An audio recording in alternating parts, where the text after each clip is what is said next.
Agad naming binantayan. Ang PCSO o Philippine Charity Sweepstakes Office sa ahensyasan. Hindi pwede ma-bankrupt ang PCSO. It earns about 50 million a day. Everywhere you go, they look at PCSO as so wealthy.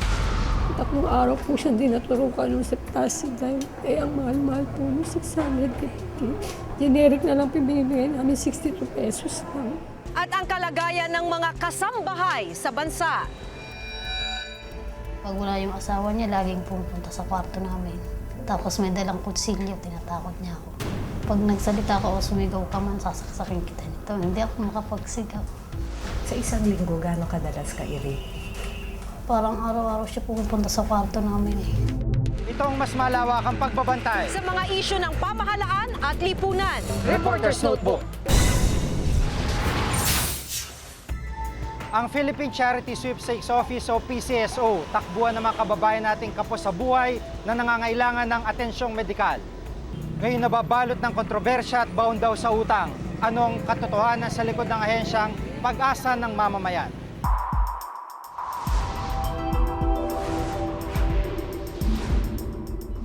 Ikaw ang kanlungan ng nangangailangan. Ahensyang lumilikom ng pondong sumusuporta sa programang pangkalusugan ng pamahalaan. Takbuhan ng mga mahihirap na nangangailangan ng atensyong medikal at kilalang opisina ng kawanggawa o charity programs. Makilapit na po tayo. Makipila na po. Araw-araw, nasa 500 kataong pumipila dito sa tanggapan ng PCSO. Dahil sa dami, hanggang 5 araw maaaring maghintay ang isang humingi ng tulong. Sa halip na cash ay isang guarantee letter na gaya po nito ang ibinibigay ng PCSO sa mga pasyente. Kapag ito'y naaprubahan, dito'y sinusulat kung magkano yung assistance na ibibigay ng PCSO sa mga lumalapit sa kanila.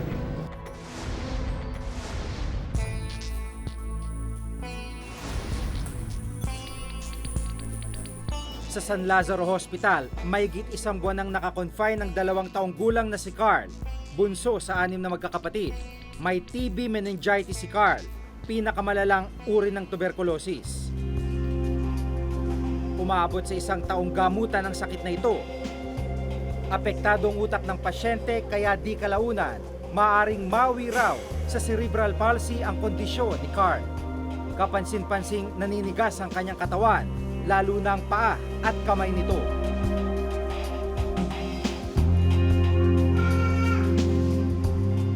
Dahil rin sa sakit, may hydrocephalus na ang bata. Upang tuluyang gumaling, nangangailangan sila ng 80,000 piso. Katulad po nung nakaraan, wala pong pera. 3 araw po siya dinaturukan ng septasi dahil ang mahal-mahal po ng 650. Generic na lang pinibigay namin 62 pesos lang. Hikaw sila sa buhay. Umi-extrang truck driver lang ang ama niyang si Mang Alejandro. Nakalapit na sila sa iba't ibang charitable organizations, kabilang na ang PCSO. Ngunit 9,000 piso lamang daw ang nakuha nila mula rito. So, yun ho bang 9,000 sa tingin nyo kulang pa o sapat na ho yun? Kulang pa po. Dahil Sa dami po ng gamit. Tapos meron pa po ibang lumagdag. Mamahal pa rin po yung binigay sa amin. Sa ilalim ng Individual Medical Assistance Program, di tataas ng 20,000 na lang ang ibinibigay na financial assistance ng PCSO. Ang bagong patakarang ito nakasad sa isang board resolution ng PCSO na naipatupad noong 2008. Gayunpaman, case-to-case basis pa rin daw ang pagbibigay ng pera sa beneficiaries bagamat may itinakdang maximum financial assistance. But that's not to say if the patient is sick of a dreaded disease, you will stick to the 20,000, no?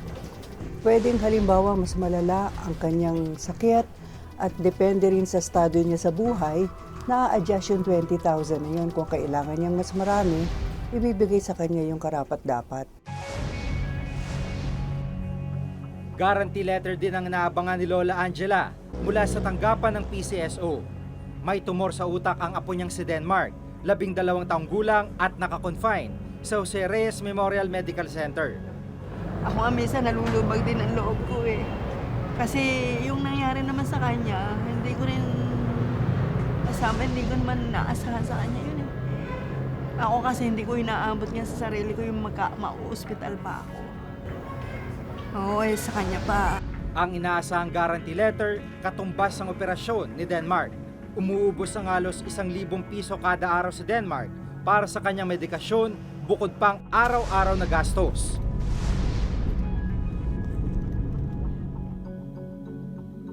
Sa Bulacan, binisita namin ang pamilya ni Denmark, pangatlo siya sa 8 magkakapatid. Ang ama niyang si Virgilio, operator ng printing machine sa Maynila. 8,000 lamang ang kita nito kada buwan, kaya malaking pagsubok raw sa kanila ang araw-araw na gamutan ng anak. Upang may pantustos, umabot na rin sa mahigit 20,000 piso ang kanilang inutang. Ang akin kasi, gusto ko isapalaran na rin. Bahala na ang Diyos kung maililigtas siya o hindi. Kung ano man mangyari, at least na isasapalaran ko. Isasapalaran ko talaga siya. Inano ko na talaga sa sarili ko yun eh. Kasi naaawa talaga ako sa kanya. Kaya malaking tulong ang perang makukuha sa PCSO. Kung pwede tulungan nila yung anak ko. Kasi wala talaga kaming pwedeng i-ano sa kanya eh. Nahihirapan nga ang loob ko eh. Ngayon nga lang sa ospital, kailangan ng tugo. Wala kang pambilin tugo. 2008 nang i-report ng Commission on Audit ang utang ng PCSO na umabot na mahigit 1 bilyong piso. Mahigit 300 milyong piso dito, utang sa mga ospital. Noong 2008, mahigit 46,000 guarantee letters ang inaprubahan ng PCSO, katumbas ng 100 milyong piso. Ito raw ang dahilan kung bakit lumobong pinasa nitong utang sa kasalukuyang administrasyon. Suma total, umabot sa 3 bilyong piso ang utang ng PCSO sa iba't ibang ospital sa bansa. Pinakamalaki ang utang sa Makati Medical Center na umabot ng 29 million pesos. 19 million pesos naman sa National Kidney and Transplant Institute o NKTI. Nung bago kami dating dito, sunod-sunod ang sulat ng mga ospital na naniningil. Hindi lang 10 milyon, lumalampas pa rito. Kung ako man ay direktor ng ospital, iisipin kong wag na muna magbigay dyan kasi kung hindi nakakabayad, no? And tama rin naman yun. This is a running account. Magbayad man kami sa ospital ng 10 million ngayon, bukas na bukas, daan-daan na naman na pa sakit ang papasok. So, pagkulong-kulong lang yan. Nitong mga nakarang araw, lumabas ang balitang 31 kidney transplant patients ang namatay. Hindi umano tinanggap ng NKTI ang guarantee letters ng mga PCSO patients. Tumanggi ang pamunuan ng ospital na magbigay ng pahayag. Ongoing ngayon ang aming reconciliation of accounts with NKTI dahil kasi malaki yung naging kakulangan ng PCSO sa kanila. At the same time naman, magkakaroon kami ng parang tie-up program sa kanila for kidney transplantation. 56 governors getting 2 ambulances for free all over the Philippines. And I found it so unfair. And I can even name you some of the congressmen who were getting theirs for free also. Ang mga istoryang pinarangalan at nagsiwalat sa tunay na kalagayan ng bayan. Ngayon, nasa Reporter's Notebook DVD Volume 2 na. Di ka nahuhuli sa mga isyu at kontrobersyang kinakaharap ng bayan. Sa bantay ng pamahalaan, bantay ng lipunan. The best of Reporter's Notebook DVD Volume 2. Grab a copy at a Power Books branch near you.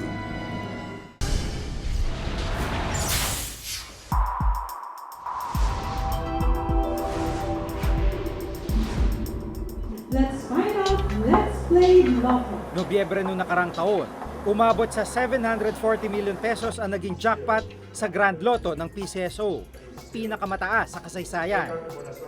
Mahigit 4 na bilyong piso ang kinita ng ahensya. Sa legal na paraan ng sugal tulad ng Lotto, kumukuha ng pondo ang PCSO. 30% ng kita inilalaan sa charity. Dahil sa milyon-milyong pisong halaga ng jackpot na ipinamimigay ng PCSO, malaking katanungan kung paano nalubog sa utang ang ahensya. To my dismay, the COA reported that we are, for the last, I think, 3 or 4 years, we've been suffering a net loss. So I couldn't believe that myself because, everywhere you go, they look at PCSO as so wealthy. Hindi pwede ma-bankrupt ang PCSO.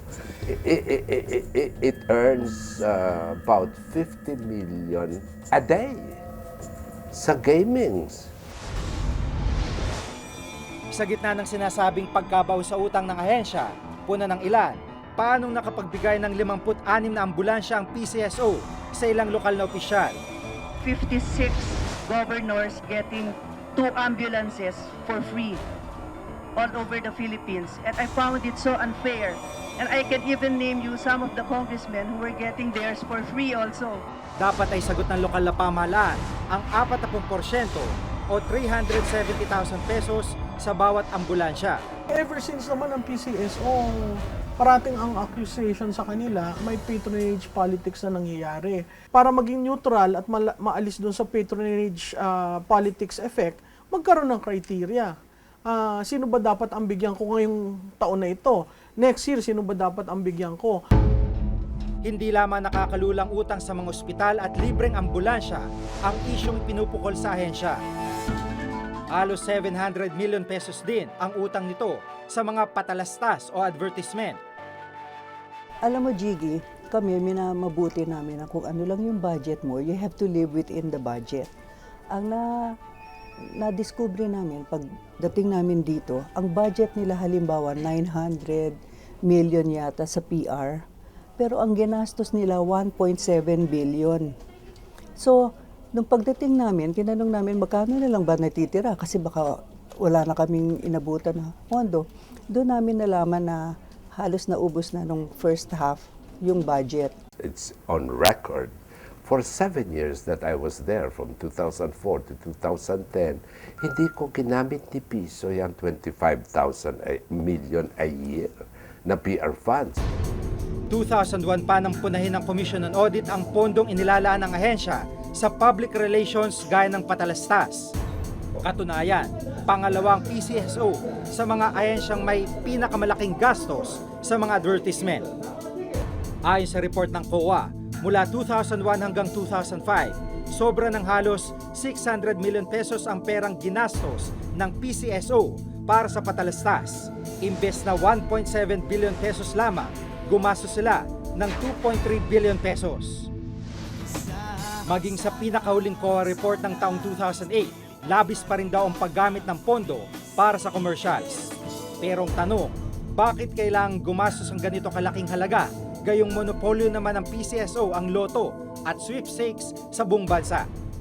Dapat siguro ang paggamit ng ads doon sa pagpapaalam sa taong bayan ano ang pagkakaiba ng PCSO ngayon sa dati. Kung ngayon, siguro lumipat na kami sa ibang opisina o ang aming serbisyo ganito na o ang sistema ng pag-check up ay ganito lang at ito lamang ang aming popondohan. Yun ang mahalagang malaman ng taong bayan. We try to do cost-cutting measures.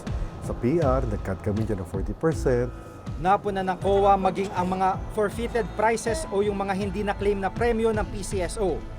Ayon sa batas, kailangan gawing charity fund ang mga hindi na-claim na premyo ng loto at iba pang laro ng PCSO.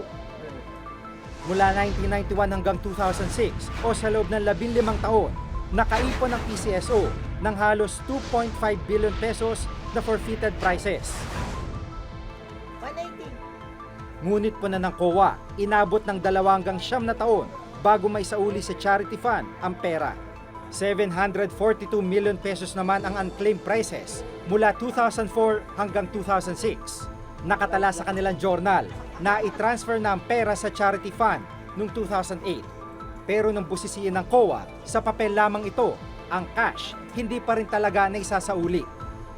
Halos ganun din kalaking forfeited prices mula 2007 hanggang 2008 ang hindi pa rin isinasauli sa charity fund ayon sa pinakahuling audit ng COA.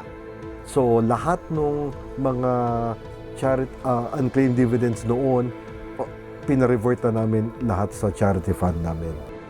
Sa kabila ng sangasangang isyong kailangang resolbay ng ahensya, marami pa rin ang mga taong umaasa sa tulong na maibibigay nito.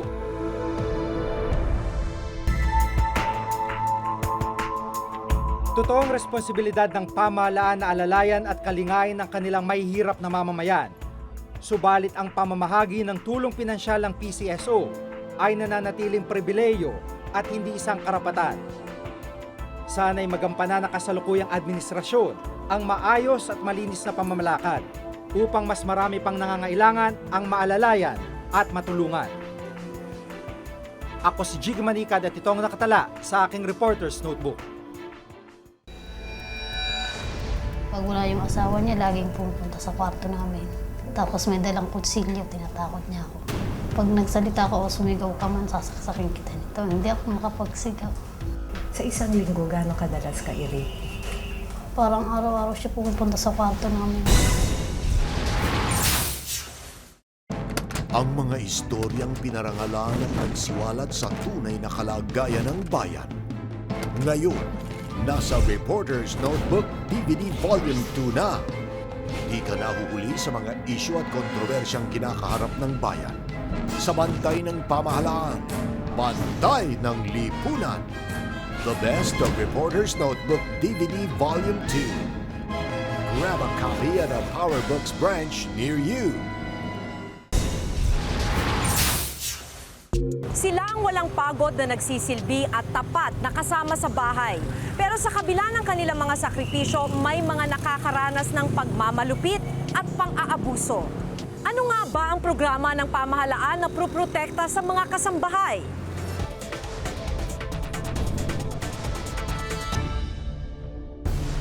Iba't ibang kwento na ng pang-aabuso at pagmamaltrato sa mga kasambahay ang naging laman ng mga balita. Karaniwan ng reklamo ang hindi pagpapasweldo ng maayos. Minsan nang humantong sa pisikal na pananakit at sexual na pang-aabuso. Sa kabila nito, tila kulang daw ang ngipin ng batas na dapat sana ay pumuprotekta sa kanila. Maswerte ang 17 taong gulang na si Christine na nakatakas sa kamay ng malupit na amo. Sa kanyang murang edad, napasabak na siya sa pagtatrabaho bilang kasambahay. Ilang taon kang nagsimula sa Laguna magtrabaho? 15. 15. Ilang taon ka na ngayon? 17. 17. Naisip mo ba nung mga panahon na yun na ang bata-bata mo pa nung mga panahon na yun? Hindi po. Hindi ko na inisip kung bata man ako. Anay, basta gusto ko makahanap ako ng pera para matustusan ko yung gamot ng mama ko. Malaki daw ang perang kailangan ng kanyang mga magulang kaya siya napilitang mamasukan. Kaya ako nagtrabaho ng yung mama ko tapos papa ko nagkasakit. Yung papa ko nasa ospital, yung mama ko nasa bahay lang. Hindi dinala ng ospital kasi wala nga akong pera. Yung bahay namin binenta na. Tapos yung lupa namin, nakitira na lang kami sa kapatid ng papa ko. Sa unang 3 buwan niya sa mga amo sa Laguna, hindi niya ito nakitaan ng pagmamalupit. Pero unti-unti daw lumabas ang tunay nitong ugali. Iba't ibang uri ng pananakit ang naranasan sa kamay ng amo. May nawala silang pera, tapos ako pinagbibintangan nila na kumuha daw ako ng pera. Sabi ko ni isang kusing, wala akong pera. Kahit taluglugin niyo pa yung mga damit ko, wala akong pera dyan. Yung hindi talaga sila naniwala. Yung tinali nila ako sa langgam. Hindi pa nila ako pinakain. Marami pang pagmamalupit ang ginawa sa kanya sa mga oras na nagkakamali siya. Ano yung pinangpaso sa'yo? Yung kutsarang mainit. Kutsarang galing saan? Sa siling nila pinainit. Pinainit? As in sinadyang pinainit yung kutsara. Tapos, nung mainit na... Yung pinagano na hindi niya tinanggal. Ang matagal niya tinanggal bago. Tinanggal niya, so parang yung balat ko nadala na eh. Pero isang revelasyon ni Christine ang gumulat sa amin. Paulit-ulit daw siyang ginahasa ng amo. Pag wala yung asawa niya, laging pupunta sa kwarto namin. Tapos may dalang kutsilyo, tinatakot niya ako. Pag nagsalita ko o sumigaw ka man, sasaksakin kita nito. Hindi ako makapagsigaw. Sa isang linggo, gaano kadalas ka i-rape? Parang araw-araw siya pupunta sa kwarto namin. Hanggang mabuntis ka? Oo. Kahit nga buntis na ako, ginagawa pa rin niya. Bukod sa pisikal at sexual na pang-aabuso, hindi rin daw napasweldo ng maayos si Christine. Ni minsan, hindi ka nasweldohan? Noong una po, nagsweldo sila yung 3 buwan pa lang ako, hanggang 3 buwan nagsahod sila sa akin. Noong pang-apat na hindi na, hanggang sa 6 na nung anak na ako, wala nang pera binibigay sa akin. Kahit nga nung lumayas ako, wala akong pera eh. Naglakad lang ako punta sa pinsan ko. Kung tutuusin, may ilang batas na maaaring magamit sa kaso ni Christine. Una na riyan ang Republic Act 9208 o Anti-Human Trafficking Act. Dahil menor de edad, pinoproteksyonan din si Christine ng RA 9262 o Anti-Violence Against Women and Their Children Act na naglalayong magparusa sa sinumang nang abuso sa mga menor de edad. Ang problema, tila hindi naman daw lubusang na ipatutupad ang mga ito. Wala pang batas na nagpoprotekta sa kanila, hindi sila kinikilala bilang mga worker, hindi binibigyan ng dignidad at pagkilala yung kanilang sektor, patuloy yung paglaganap ng mga pag-aabuso. Patuloy na tinitiis naman ng 19 na taong gulang na si Enrico ang pagmamalupit ng kanyang amo. Bihira lang kasi siyang nakakalabas sa pinapasukang bahay lalo na't walang pahintulot. Grade 4 lang siya nang dalhin ng kanyang ama sa pinagsisilbihan niyang amo ngayon. Mula noon, tila naglaho na ang kanyang pamilya. Nanilbihan siya sa among kinikilala niyang Panginoon. Kung saan po nila ako iutos, kung maglilinis pong bahay, lilinis po. Kung maglilinis ng bodega, linisin ko po. Kung maghihiwa na regado, may hiwa po. Pero ang masaklap sa maliit raw niyang pagkakamali, ang kapalit ay mabigat na kaparusahan. Yung sa sinaing lang po, nangyari po, nasunog. Ayun po, binatukan, tapos napasagot po ako. Nasuntok po yung bunganga ko, tanggal po yung ngipin. Pero bukod sa pananakit, hindi rin daw nakakatanggap ng sapat na sweldo si Enrico. May pagkakataon pang 300 piso lang ang natanggap daw niyang bayad kada buwan. Pagka mali ka, yun po, konting bawas. Tapos minsan wala rin po maibigay. Sa kabila ng nararanasang pagmamalupit, wala daw siyang planong umalis sa pinagsisilbihang bahay. Wala na po, wala rin po akong mapupuntahan. Okay na po sa akin to. Masaya na rin ako kung anong lagay ko ngayon. At least nabubuhay po, nakakain.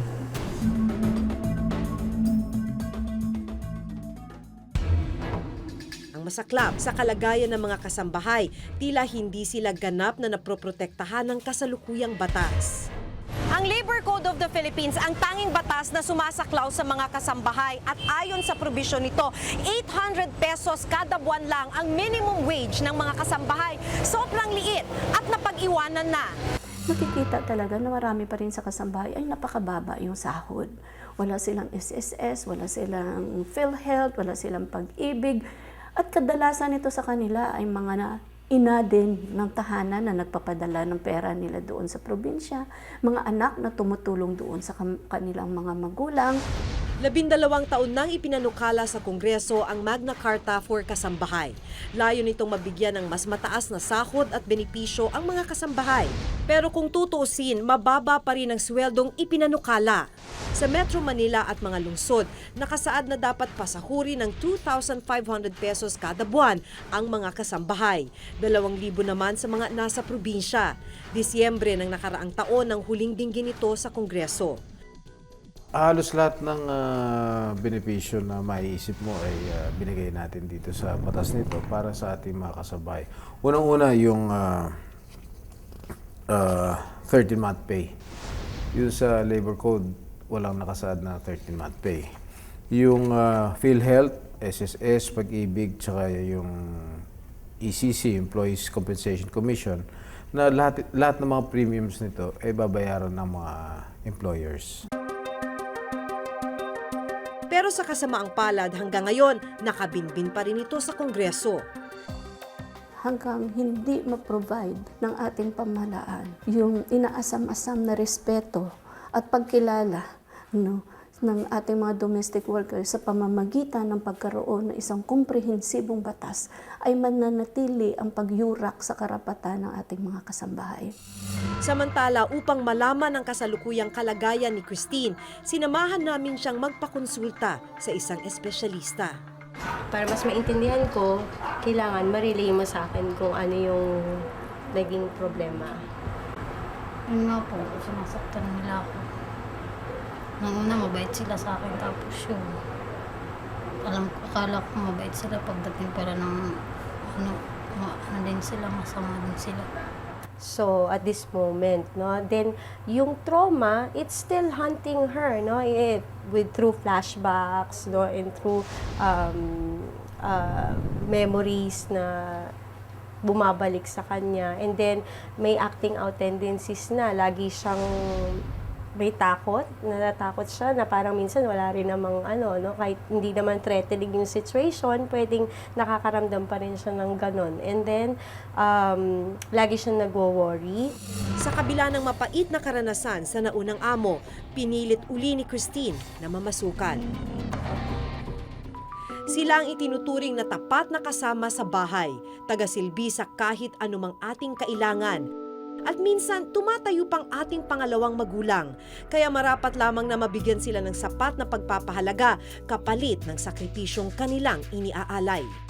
Ako si Maki Pulido at ito ang nakatala sa aking Reporter's Notebook.